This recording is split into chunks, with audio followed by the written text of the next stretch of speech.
오늘 본문은 여러분들이 잘 알고 있는 본문의 말씀일 것입니다. 많이 읽기도 했을 것이고 듣기도 했을 것이고 말하기도 했을 것입니다. 10명의 나환자들이 나환자촌에 머물고 있다가 그곳을 방문하시는 예수님을 만나고 10명의 나병 환자들이 다 고침을 받는 드라마틱한 아주 극적인 그와 같은 기적의 내용을 잘 아시고 계시리라 생각을 해요. 항상 조심을 해야 될 것은 잘 안다라고 하는 거기에 항상 주의를 하셔야 돼요. 잘 안다라고 하는 교만에 우리가 머물러서는 안 된다. 늘 읽고 듣고 보고 가르치고 말하고 했을지라도 여전히 이 사건을 우리가 읽거나 듣게 되게 되면 새로운 은혜가 내게 임하게 되어지는 것입니다. 잘 알고 있는 말씀이니까 더 이상 하나님께서 은혜를 주시지 않고 새로운 은혜를 주시지 않는다고 한다면 성경 백독만독한 사람들은 더 이상 성경을 읽지 않아도 되느냐? 그렇게 될 수가 없어요. 100만 번을 읽었다 하더라도 또 너무나도 잘 알고 있다 하더라도 첫 번째 말씀부터 마지막 말씀까지 철자 하나 틀리지 않고 다 애우고 있다고 하더라도 그 말씀을 다시 우리가 접하게 될 때에는 지금까지 알고 있는 이상의 새로운 은혜와 복을 베풀어 주시는 줄로 믿습니다. 그래서 오늘 말씀의 제목은 그것으로 끝나서는 안 됩니다. 지금까지 알고 있는 그것으로 끝나서는 안 된다. 또 이분들이 다 부르짖어서 예수님의 은혜를 입고 운동병에서 고침을 받게 되었는데 고침받은 그것으로 끝나서는 안 된다. 또 부지런히 안고 있는 문제들을 하나님께 기도해요. 기도했으니까 이제는 더 이상 할 것이 없다. 이렇게 생각해서도 안 됩니다. 그것으로 기도했다 할지라도 그것으로 끝나서는 안 되는 것입니다. 자, 오늘 이 본문의 말씀을 통해서 주로 이 본문의 말씀은 추수감사주일이나 맥주절이나 이럴 때 감사주일 때 감사가 얼마나 중요한가, 우리는 감사하는 인생이 되어야 된다라는 차원에서 말씀을 드리기도 해요. 그래서 이 본문을 딱 대하게 되게 되면 오늘 설교가 감사의 모양이구나, 감사이겠구나 추정들을 하죠. 또 이 말씀을 평주일날 읽거나 또 설교 제목을 잡고 본문을 선택하게 되면 오늘이 감사주일인가 하는 이런 의문도 생길 수가 있는 감사주일에 적합한 그런 말씀이고 있어요. 그런데 감사주일이 아닌 오늘 이 말씀을 우리가 받게 되어집니다. 새로운 은혜가 여러분들에게 주어지게 될 줄로 믿습니다. 오늘 이 말씀을 통해서 우리가 5가지 복에 대해서 말씀을 나누게 되겠어요. 오늘 이 본문을 깊이 있게 들여다보게 되면 주의 깊게 이 말씀을 묵상하게 되면 5가지 복이 발견될 겁니다. 5가지 복을 뭐라 그러죠? 2자로 줄이면 오복이죠, 그죠? 오복. 사람이 살아가는데 5가지 복 중요하다. 그래서 인체적인, 신체적인 것에 대한 오복을 이야기를 하지만 오늘은 그런 오복을 말고 오늘 본문을 통해서 발견하게 되는, 생각하게 되는 오복이에요. 오복이 뭔가라는 것을 관심을 가지시고 그 5가지 복을 여러분들이 다 소유하실 수 있게 되기를 축원합니다. 자, 첫 번째는요, 본문 속에 드러나고 있는 첫 번째 복과 은혜는 좋은 소식을 듣는 복이에요. 한번 따라하시기를 바랍니다. 좋은 소식을 듣는 복입니다. 여러분 살아가면서 좋은 소식을 늘 듣고 살고 있다고 한다면 그거야말로 큰 축복이 아닐 수가 없는 것입니다. 나환자촌은 어떤 곳입니까? 한숨과 절망뿐인 버림받은 단절된 곳이죠. 모든 것에서 단절될 수밖에 없어요. 이곳 사람들은 늘 한숨이 자기들의 주업이에요. 절망하고 탄식하는 것, 서러움에 탄식하고 괴로워서 탄식하고 희망 없어 탄식하고, 그래서 버림받은 단절된 곳, 그것이 나완자촌의 실상입니다. 그곳에서는 좋은 소식은 기대할 수조차도 없어요. 그곳에 무슨 좋은 소식이 있겠어요? 그런데 오늘 그곳으로 누가 오시게 됩니까? 예수님이 오신다라고 하는 소식을 듣습니다. 사람이 그리운 곳에 사람이 찾아온다라는 거. 사람이 그리운데 사람이 찾아온다는 거. 주로 우리가 너무 외롭고 그리움을 이야기할 때 얼마나 사람이 그립든지 개미 새끼 한 마리 기어 들어와도 기쁘고 반갑더라 라는 말을 해요. 아마 나완자촌의 실상이 아마 그러할 것입니다. 아무도 찾아오는 자가 없는 그곳, 개미 한 마리라도 기어 들어오면 반가울 수밖에 없는 그곳, 바로 그곳에 사람이 찾아오신 거예요. 사람이 그리운 그곳에 사람이 찾아오시는 겁니다.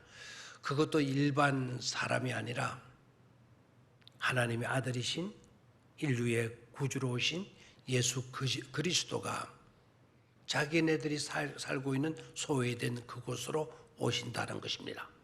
그런 소식을 이들이 듣게 돼요. 귀가 번쩍 뜨여지겠죠, 그죠?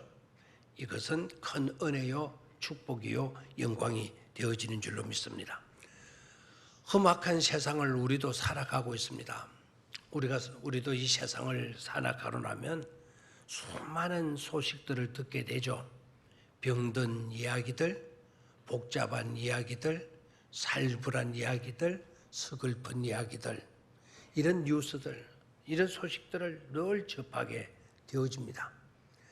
근간에 우리가 많이 듣는 소식은 코로나로 인해서 확진자가 얼마였다느니, 어느 지역에 코로나가 제2차 감염 경보를 내릴 수밖에 없는 그런 지역들이 늘어난다든지, 아니면 어느 계모가 9살 난 아이를 트렁크에 가방 속에 집어넣어 가지고 질식해서 죽였다라는 그런 이야기, 4층인가 5층 연립주택에 아이를 가둬놓고 먹을 것도 제대로 주지 않고 이 아이가 굶주림에 못 이겨서 베란다를 타고 옆집 현관으로 탈출해서 나왔다라고 하는 그런 이야기, 이런 이야기들을 듣노라면 우리 인생들 전체가 서글퍼지게 되죠.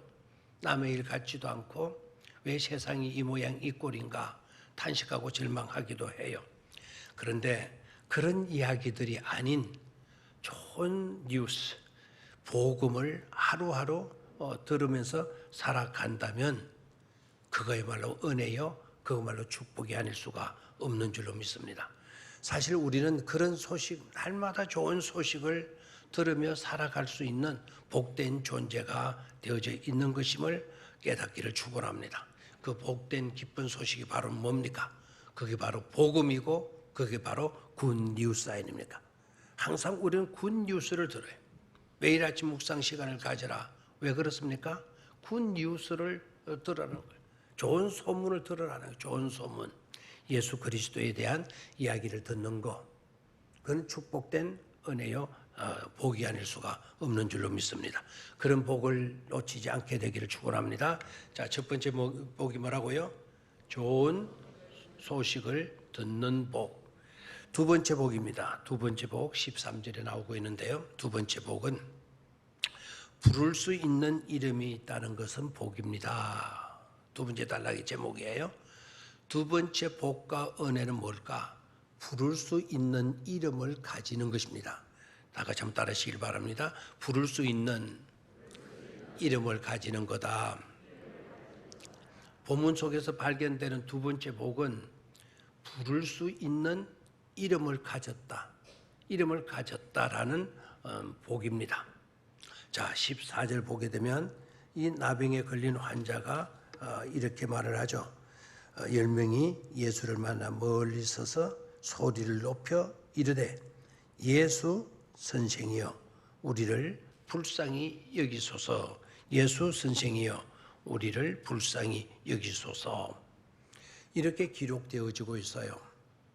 자, 여기에서 우리는 두 번째 복을 생각할 수 있어야 합니다.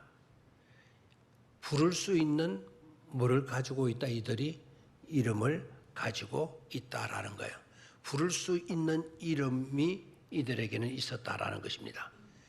비록 예수님에 대해서는 확실히는 알지 못했어요.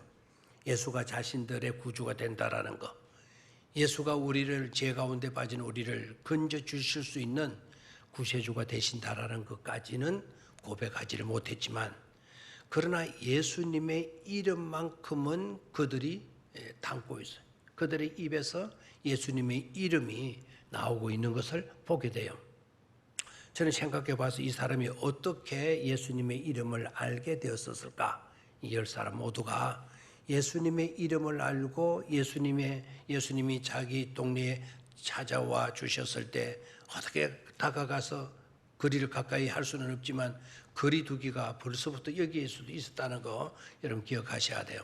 가까이 가지는 못하고 멀리 서서 소리 높여서 예수 선생이여 우리를 긍휼히 여겨달라. 예수에 대해서 어느 정도 알고 있었던 것 같죠, 그죠? 저는 소문을 들어서 알았을 가능성이 많다.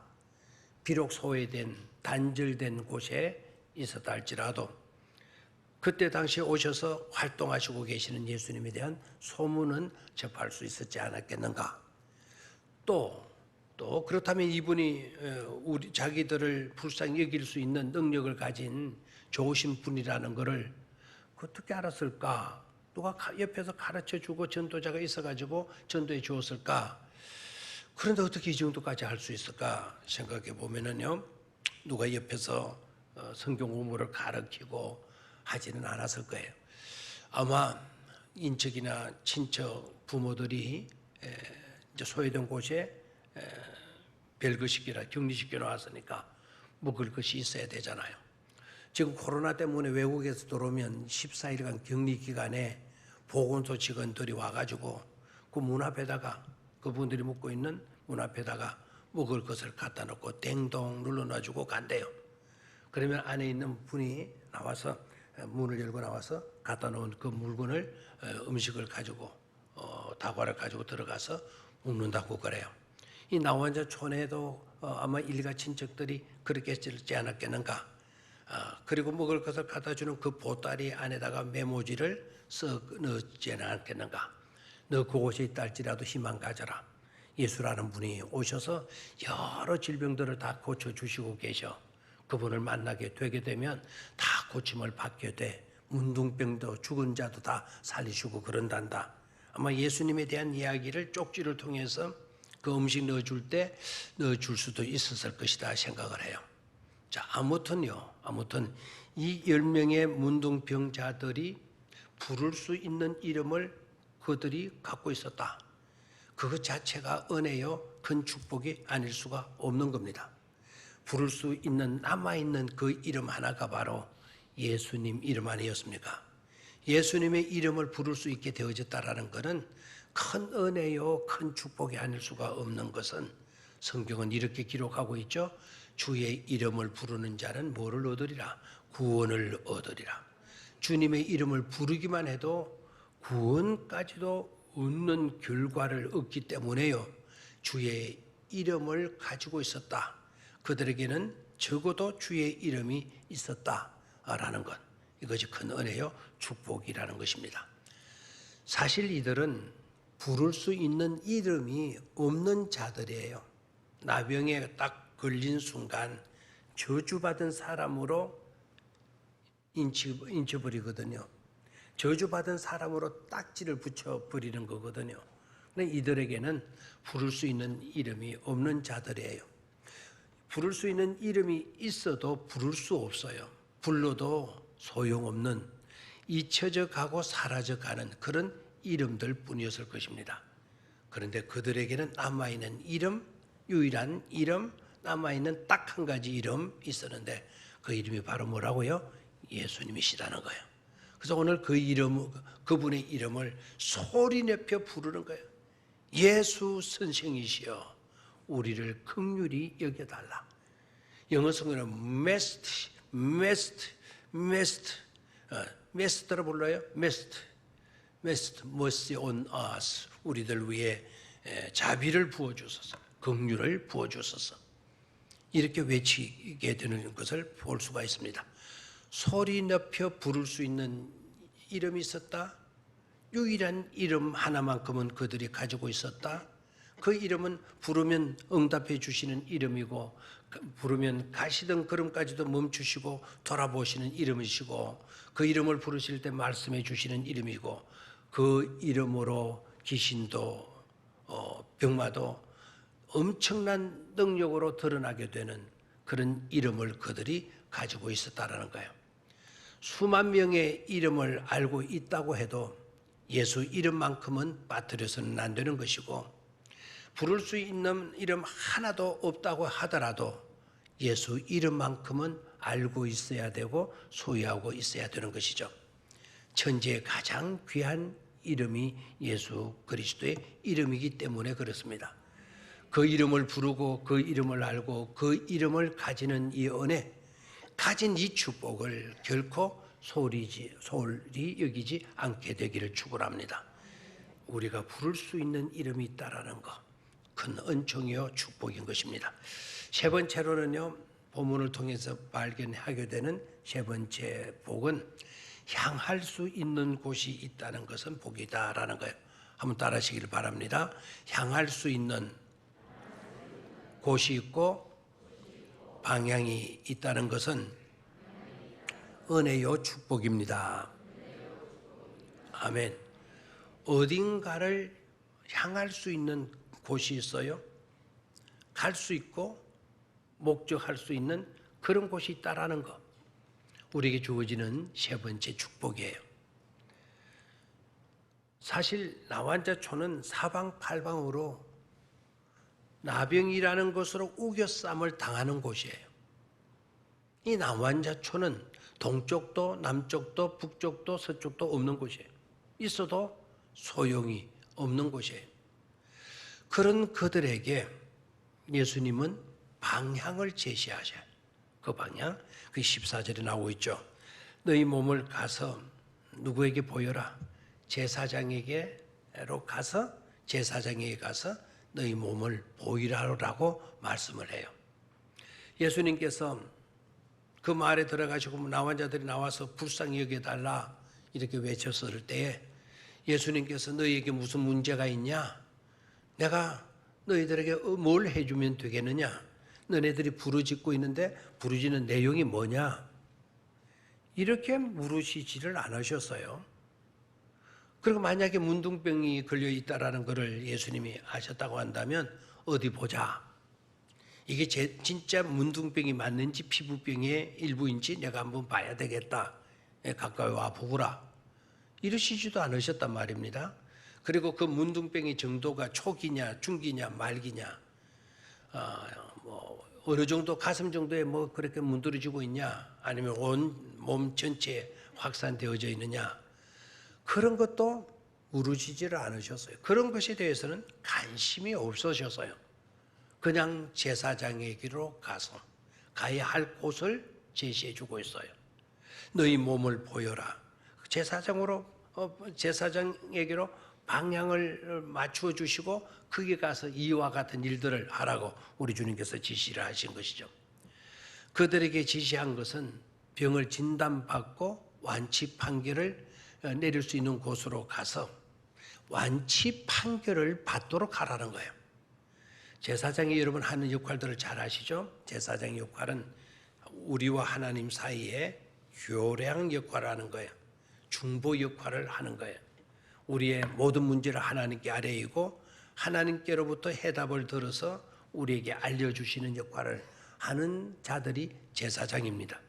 제사장은 그것만 하는 역할을 하는 것이 아니고, 자, 오늘 본문에서 보게 되면 내 병이 어떤 병인가를 진단받는 곳도 제사장들이고요.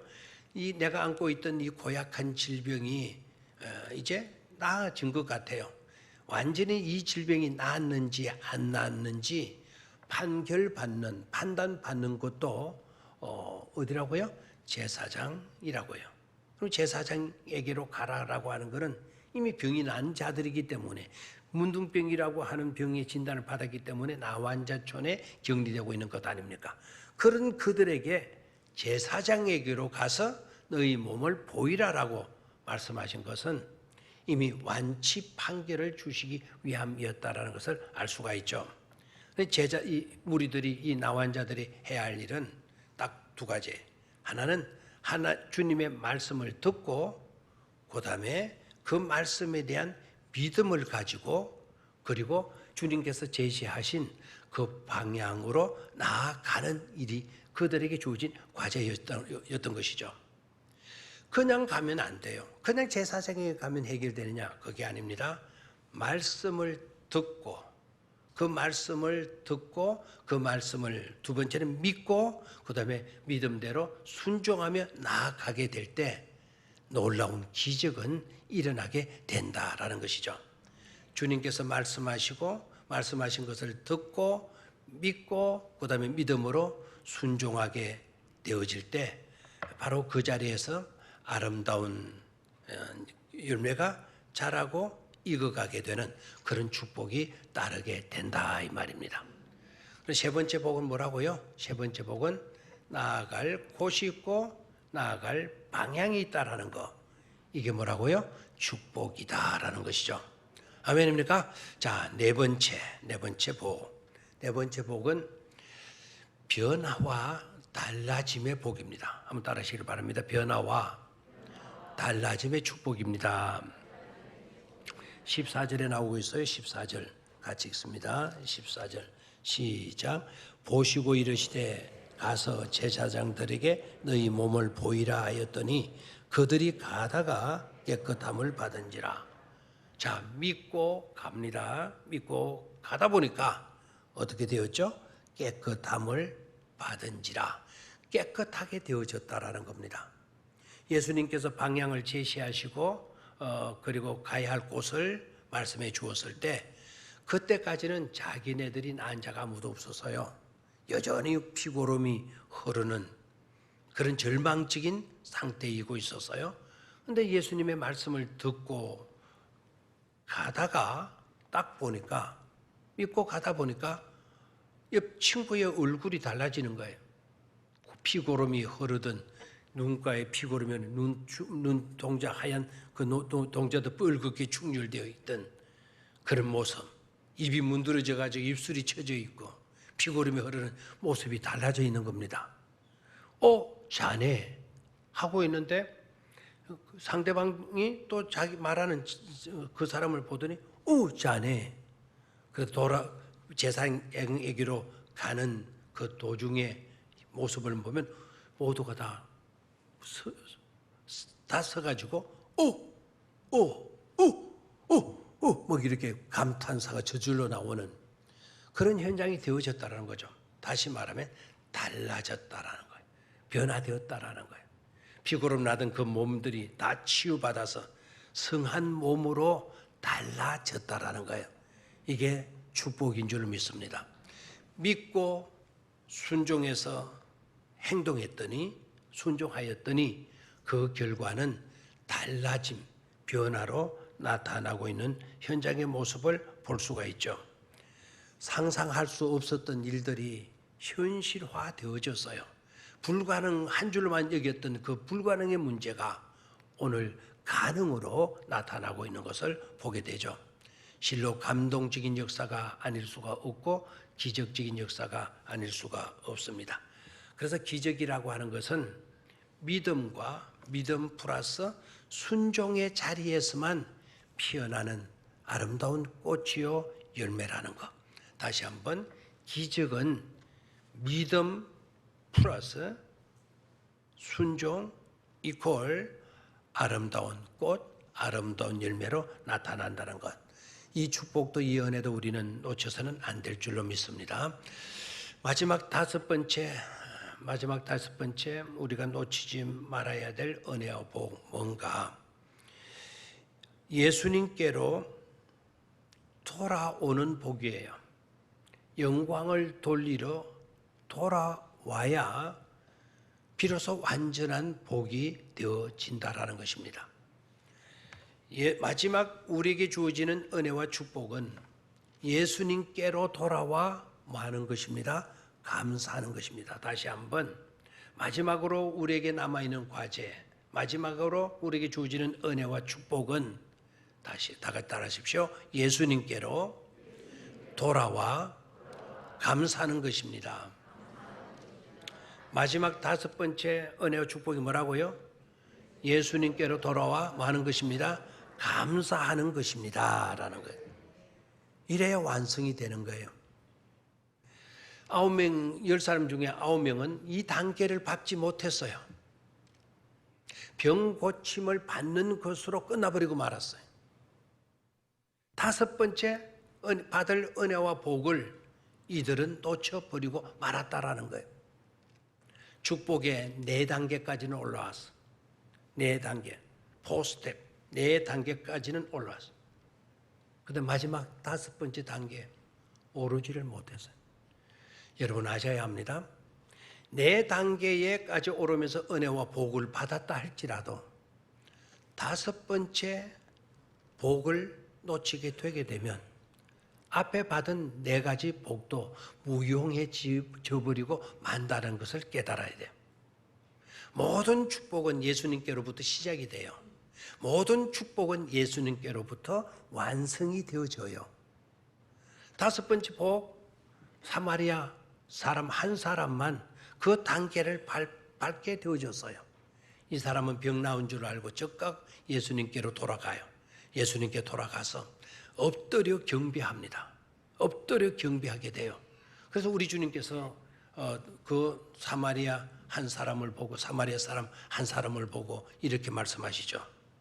어떻게 된 거냐? 10사람 모두가 다 고침을 받았지 않았느냐? 그런데 이렇게 돌아온 사람은 너밖에 없구나. 표준 세번역 성경을 보게 되면 내가 눈 닦고 봐도 너밖에는 없구나. 9명은 다 어디 갔지? 우리 주님께서 이렇게 역질문하셔요. 눈 닦고 봐도 없구나. 9은 어디가 있냐? 그 사람들 뭡니까? 구할 줄은 알았어요. 구할 줄은 알았어요. 그러나 감사할 줄은 몰랐어요. 은혜는 입었어요. 그러나 은혜를 주신 예수님께로 향하지는 못했어요. 모든 은혜와 축복은 예수님께로부터 시작이 돼요. 모든 은혜와 축복은 예수님으로 말미암아 결론 짓게 되어져요. 완성되어지게 돼요. 한 사람 예수님께로 돌아와 경배했던 예수님께 존귀와 영광과 감사를 올려드렸던 한 사람, 그 나병 환자 사마리아 사람 한 사람을 향해서 우리 주님께서 뭐라고 말씀하십니까? 가라. 네 믿음이 너를 뭐하였느니라? 구원하였느니라. 아멘. 네 믿음이 너를 뭐하였느니라? 구원하였느니라. 이미 이분은 구원받은 사람이에요. 문둥병에서 저주받은 병에서 구원받은 사람이에요. 그러나 그것으로 끝나면 안 된다 이 말입니다. 마지막으로 예수님께서 이 나병 환자에게 향하여서 가라. 네 믿음이 뭐하느니라? 구원을 하여 네 믿음이 너를 구원하였느니라. 이 구원이야말로 영원 구원을 말하게 되고 영원한 생명을 부여받는 영원한 구원이 되어지는 것입니다.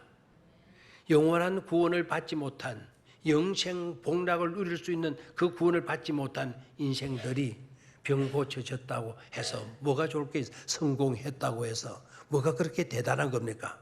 다 끝나버리고 말 5번 단계에서 다 실패해서 주저앉고 말 그와 같은 인생인데요. 최종적으로 우리는 마지막 완성된 축복을 놓치지 말아야 된다. 그것은 바로 예수님께 돌아와 마는 것이다. 감사로 영광을 올려드리는 것이다 라는 거예요. 아멘입니까? 구하는 것으로 멈추지 마세요. 은혜 받은 것으로 멈추지 마세요.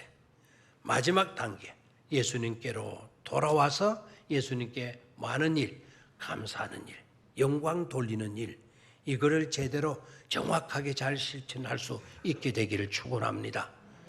우리 인생은요, 그냥 세상 사람들이 말하는 그 성공을 위해서 인생이 존재하는 게 아닙니다. 부자 되게 되는 거, 부자 되기 위해서 우리 인생이 존재하는 것 아닙니다. 사람이 제일 되는 목적이 뭐냐? 우리가 왜 살고 왜 열심히 노력하고 공부해야 되고 일하고 해야 되느냐? 이유가 딱 있죠.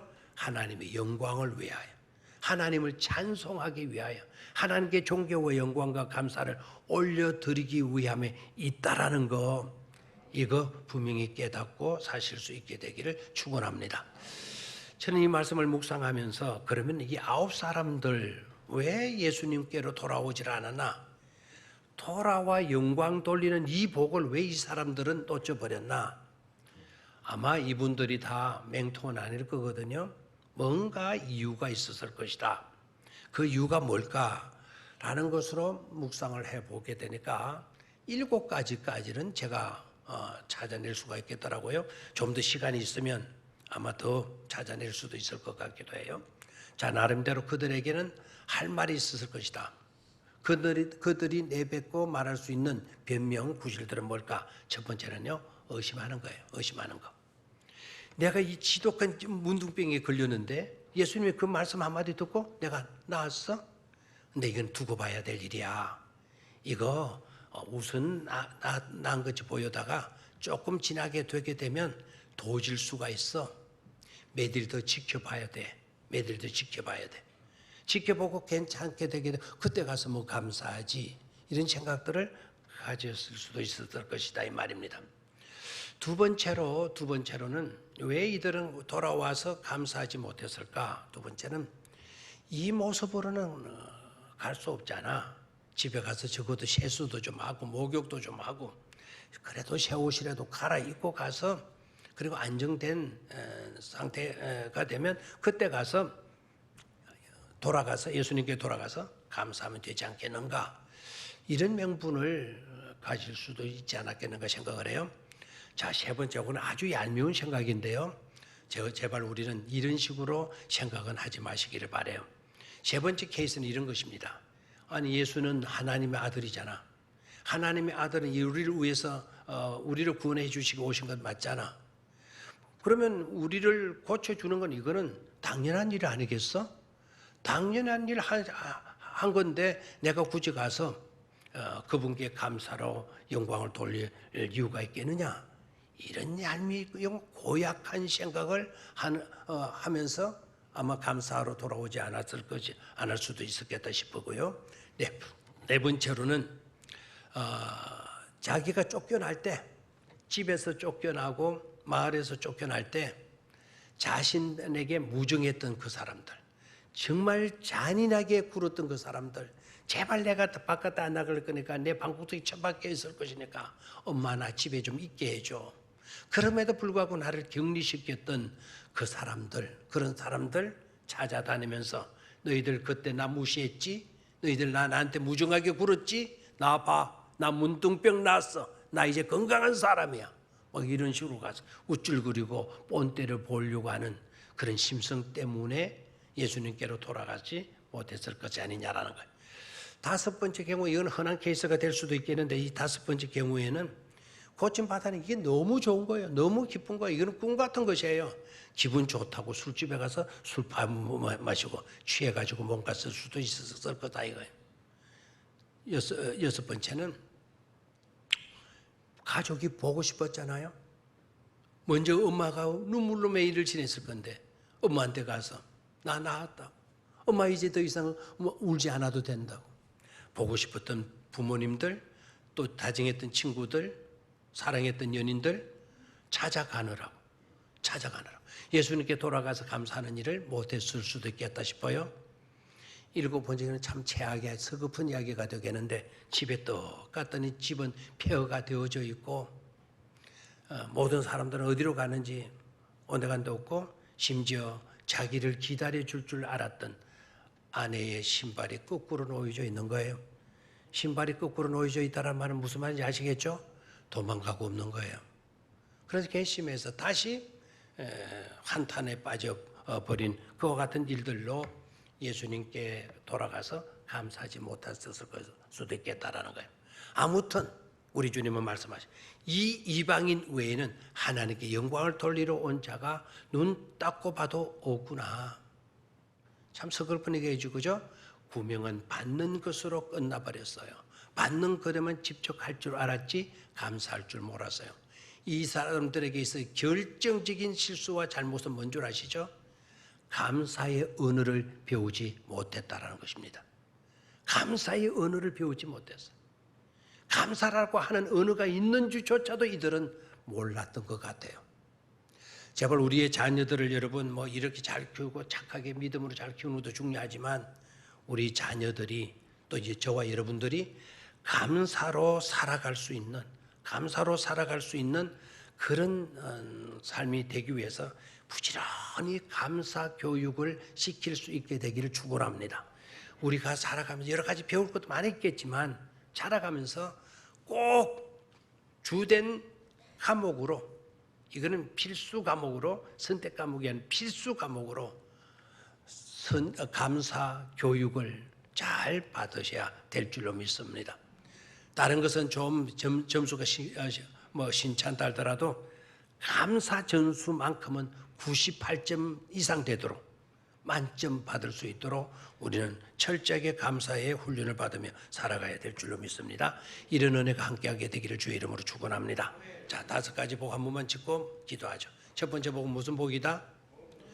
좋은 소식을 듣는 복이다. 두 번째 복은 무슨 복이다? 부를 수 있는 이름이 있다는 복이다. 세 번째 복은 뭐였나요? 다시 한번. 잘하셨어요. 네 번째 복은? 다섯째 복은? 가장 중요한 거 다 중요하지만 다섯 번째 복. 이걸 놓치지 마세요. 감사와 영광을 돌리기 위하여 예수님께로 돌아오는 이 복을 놓치지 말게 되기를 바라고 오늘 예배하는 여러분들이 바로 다섯 번째 복이 되어지기를 주의 이름으로 축원합니다. 하나님 아버지